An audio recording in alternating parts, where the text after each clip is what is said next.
بسم اللہ الرحمن الرحیم۔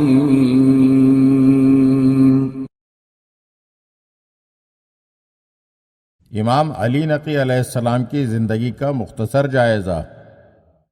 ماہ رجب سن 214 ہجری کی 5ویں تاریخ تھی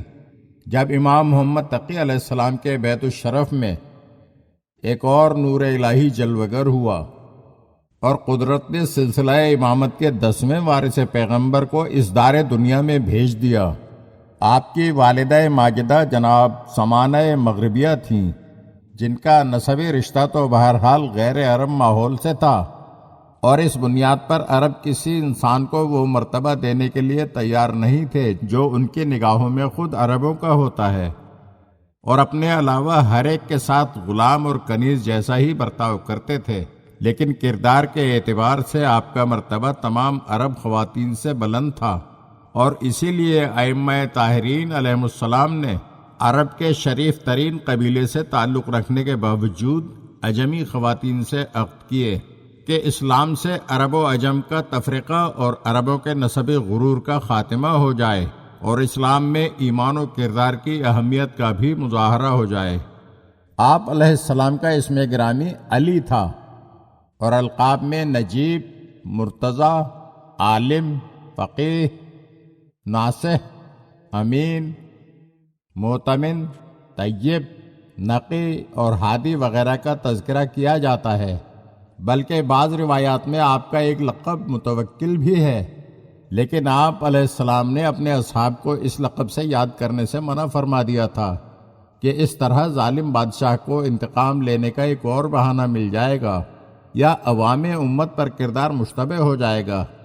اور وہ ہر متوکل کو ایک ہی طرح کے کردار کا حامل تصور کرنے لگیں گے۔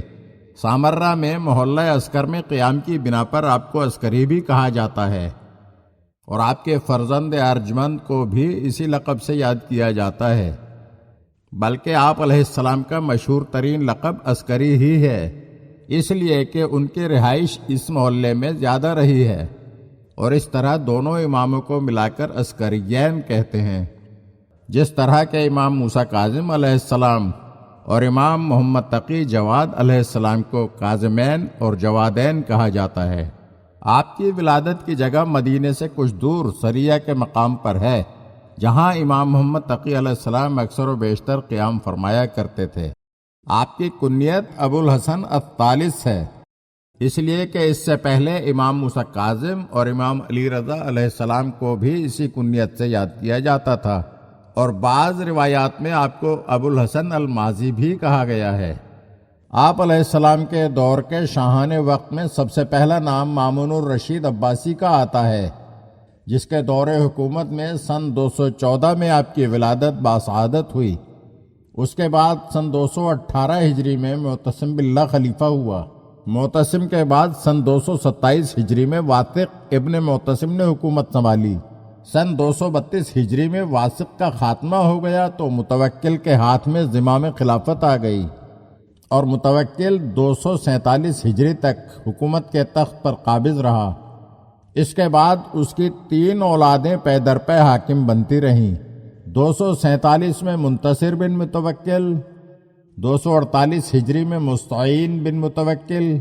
اور 252 ہجری میں معتز بن متوکل، اور اسی معتز باللہ عباسی نے سن 254 ہجری میں امام علی نقی علیہ السلام کو زہر دلوایا۔ اسی زہر کے سبب آپ مرتبہ شہادت پر فائز ہو گئے۔